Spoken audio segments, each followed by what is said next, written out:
வெளிநாட்டில் இருக்க இளைஞர்கள் தங்களோட கடவுச்சீட்டை மிக இலகுவாக, மிக விரைவாக, மிக பாதுகாப்பான முறையில பெற்றுக்கொள்வதற்கான புதிய வழிமுறை, அதாவது டிஜிட்டல் முறையிலான செயல்முறைகள். இப்போ உதாரணத்துக்கு நீங்கள் ஒரு தூதரகத்துக்கு போய் அல்லது தூதரக சம்பந்தமான அலுவலகங்களுக்கு போய் நீங்கள் உங்களோட பாஸ்போர்ட்டை புதுப்பிக்கணும், இந்த கடவுச்சீட்டை புதுப்பிக்கணும், அல்லது புதிதாக ஒன்று விண்ணப்பிக்கணும், அல்லது துளைஞ்சிட்டு அதற்கான ஒரு நடவடிக்கை எடுக்கணும்னு சொன்னால் நீங்கள் அங்கே விண்ணப்ப படிவம் எடுத்து அதற்கான ஆவணங்களை சமர்ப்பித்து அதை அனுப்பி அதுக்குரிய மறுமொழி வரும், அதில் நிரப்பினது போல இது போல அது போலன்னு சொல்லி நிறைய பிரச்சனைகள் நடக்கிறது.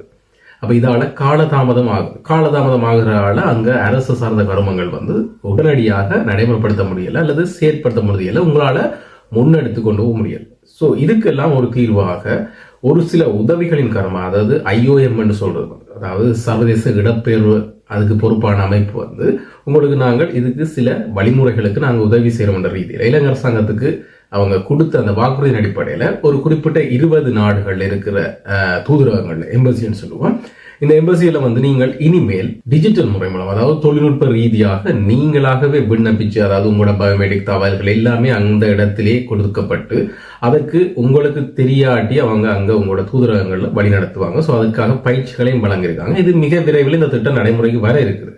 அதாவது இலங்கையில் அமைச்சரவை அங்கீகாரம் பெற்ற பின்னர் IOMக்கு இது ஒப்படைக்கப்பட்டாச்சு.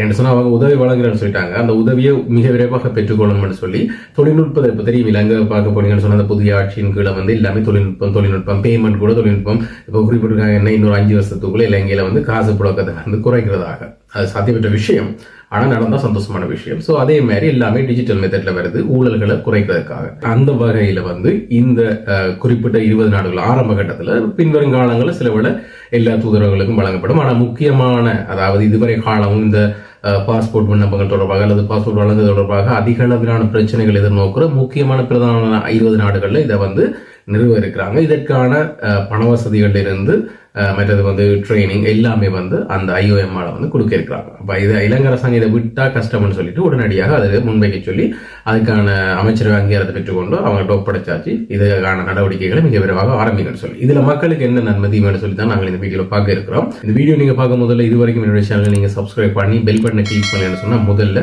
சப்ஸ்கிரைப் பண்ணுங்க. அதோட பக்கத்தில் இருக்க பெல் பட்டனை கிளிக் பண்ணுங்க. என்னதுக்குன்னு சொன்னால் நீங்கள் சப்ஸ்கிரைப் பண்ணால் கூட பெல் பட்டனை கிளிக் பண்ணும்போது இது சார்ந்த இது தொடர்பான இதே மாதிரி பல வீடியோக்களை நான் ஃபியூச்சரில் தேவையான விடயங்களை ஷேர் பண்ணும்போது உங்களுக்கு அங்கே லேட்டாக வரும். அப்போ நீங்கள் அதை கிளிக் பண்ணி நீங்கள் அதை பற்றி பார்த்துக்கொள்ளலாம். அப்புறம் சந்திரன் நடக்க வேண்டாம், இதுக்கு என்ன செய்யணும் அதுக்கு என்ன செய்யணும்னு சொல்லி அப்படி கேட்டீங்கன்னு சொன்னால் நான் சொல்ல என்ன யூடியூப் போக வேண்டாம், நீங்கள் வீடியோ தான் விடணும். ஸோ நீங்கள் பெல் பட்டனை கிளிக் பண்ணீங்கன்னு சொன்னால் அந்த அவசியமே உங்களுக்கு இல்லை.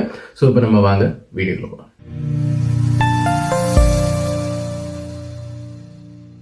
உங்களுக்கு தெரியும், இலங்கை அரசாங்கம் காலங்காலம், அதாவது தற்போது ஆட்சியில் இருக்க அரசு எல்லாத்தையுமே டிஜிட்டல் மெத்தட்ல கொண்டது. ஸோ ஒரு சில வேலை திட்டங்களை டிஜிட்டல் மெத்தட்ல வச்சா மக்களுக்கு மீசி தங்களுக்கு மீசி, அதை விட அங்கே நடக்கிற ஊழல்கள், முக்கியமாக அரச கர்மங்களுக்குள்ள நடக்கிற ஊழல்களை குறைக்கிறதுக்காகத்தான் இந்த டிஜிட்டல் மெத்தட்ல ஊழல் செய்யணும்னு சொன்னால் அதை செய்து கொடுக்க தான் செய்வானே தவிர எங்கள் அமைச்சர்களுக்கு, அதாவது இலங்கையை சார்ந்த பாராளுமன்ற உறுப்பினர்களுக்கோ இல்லை அந்த அமைச்சர்கள் கூறுறவங்களுக்கு அந்த அளவுக்கு மூலையில் எதுவும் இல்லை. ஸோ அதனால் அனுகுமாருக்கு தெரியும் இப்படி ஒரு சிஸ்டத்தை கொண்டு வந்தால் நிறைய ஊழல்களை அங்கே தடுக்கலாம்னு சொல்லி. ஸோ அதை அடுத்த சாப்டர் இருக்குன்னு அங்கெல்லாம் போனால் நமக்கு தேவை வெளிநாடுகளில் இருந்து நாங்கள் பாஸ்போர்ட்ல இருந்து கடவுச்சீட்டுக்கு விண்ணப்பிக்கும் போது இதனோட பிரச்சனைகளுக்கு தீர்வு இருக்கா இல்லையா? தீர்வு இருக்குது. ஏன் இப்போ நீங்கள் ஒரு பேப்பரில் போயிட்டு நாங்கள் படிவங்களை ஃபில்அப் பண்ணி அங்கே கொடுக்குற ஆவணங்களை கொப்பி அடிச்சுலாம் ஃபோட்டோ போய் அடித்து 3 மாதம் வெயிட் பண்ணுவோம் எம்பசியில் அவங்களை கொடுத்துட்டு நாட்டுக்கு போயிட்டுன்னு சொல்லி. நாட்டில் இருந்த எம்பசிக்கு திரும்ப அனுப்புவான். இதில் ஒரு எழுத்து பிள்ளையா இருக்குது, ஒரு லேட்டர் பிள்ளையா இருக்குது, இந்த என் தலைகளாக இருக்குது, எம் நேராக இருக்குன்னு சொல்லி அனுப்புவான்.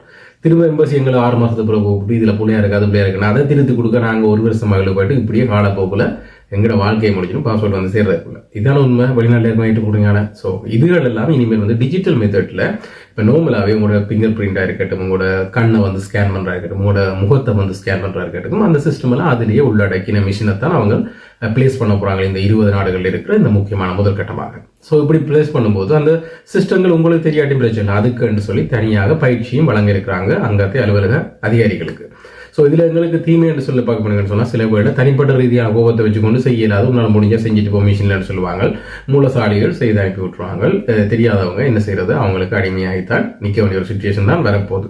இதை வச்சுக்கொண்டு சில பேர் தங்களோட அதிகார பவரை சில பேர் சில இடங்களில் சில நாடுகளில் தூதரங்களில் காட்டக்கூடும். அப்போ இந்த சிஸ்டம் வந்த பிறகு முழுக்க எல்லாருக்குமே நன்மை தான் சொல்லலாமே.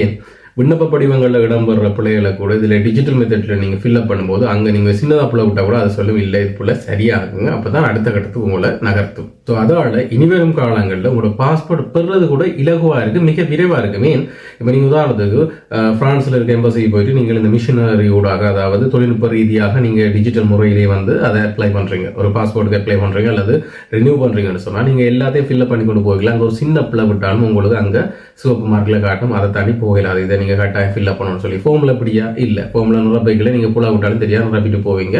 அங்கே ஸ்ரீலங்கா போய் ரிட்டர்ன் வந்தப்பறம் உங்களுக்கு இந்த விஷயங்கள் தெரிய பெறும். அப்போ டிஜிட்டல் மெத்தட்ன்ற வந்து முழுக்க முழுக்க உங்களுக்கு ஒரு நல்ல ஒரு விஷயமா தான் இருக்கும். ஸோ எதிர்காலத்தில் அது மிக விரைவாக சொல்ல போனால் இந்த ஜனவரிக்குள்ளே அது நடைமுறைக்கு வருமானு நினைக்கிறேன். ஏன்னு சொன்னால் ஃபுல்லாகவே மிஷினரிஸ் அவங்க ப்ரோக்ராமிங் பண்ணிட்டாங்கன்னு சொன்னால் ஒவ்வொரு நாடுகளுக்கு கொண்டு போய் நிறுவினா சரி, அவ்வளோதான். அதுக்கு முழுக்க செலவாறு இளங்கரசு இல்லை, இளங்கரசு செலவெடுத்தால் தான் அது கொண்டு வந்து சேர்க்கறதுக்கு அப்படியும் 10 வருஷம் சேரும். இது வந்து IOM, அதாவது சர்வதேச புலம்பெயர் அந்த இடம்பெயர்வு தொடர்பான ஒரு அமைப்பு. ஸோ அவங்க வந்து இதை முழுக்க பொறுப்பேற்று இந்த 20 நாடுகளுக்கு செய்து தரதாக வாக்குறுதி அளித்ததன் காரணமாக உடனடியாக அமைச்சரவை அங்கீகாரம் பெற்று அவங்கள்ட்ட ஒப்படைக்கப்பட்டாச்சு. ஸோ இந்த பாஸ்போர்ட் இது மிக விரைவாக விண்ணப்பிக்கிறவர்களுக்கு பாதுகாப்பான முறையிலையும் சரியா நேர்த்தியாக இந்த திட்ட நடைமுறையை பூர்த்தி செய்வதற்காக இலங்கை அரசாங்கம் இந்த திட்டத்தை கொண்டிருக்கிறதாக இலங்கையிட வேலைவாய்ப்பு மற்றும் வெளியுறவு அமைச்சர் வந்து அறிவிச்சிருக்கார். ஸோ இனிவரும் காலங்கள் இந்த திட்ட நடைமுறைக்கு வந்தால் உண்மைக்குமே இலங்கை வாழ் உறவுகள், அதாவது வெளிநாடுகளில் புலம்பெயர் தேசங்களில் வாழ்கின்ற இலங்கை வாழ் உறவுகளுக்கு இது ஒரு பெரிய ஒரு வரப்பிரசாதம் இருக்கும். தங்களோட அறிவு கேட்டிய வகையிலோ அல்லது மிக விரைவாகவோ நேர்த்தியான முறையிலேயோ விண்ணப்பங்களை சமர்ப்பித்து உடனடியாக உங்களோட பாஸ்போர்ட்டை எந்தவித பிழையுமின்றி திருத்தமாக பெற்றுக்கொள்ளக்கூடிய ஒரு வழிமுறையை இது வகுத்துதுன்னு சொல்லலாம். ஸோ இந்த வீடியோ வந்து பிரியோசனமாக சொன்னால் உங்களோட உறவு நண்பர்கள் கையோட ஷேர் பண்ணிவிடுங்க. மீண்டும் இதே மாதிரி ஒரு பிரியோசனமான வீடியோவில் சந்திப்போம்.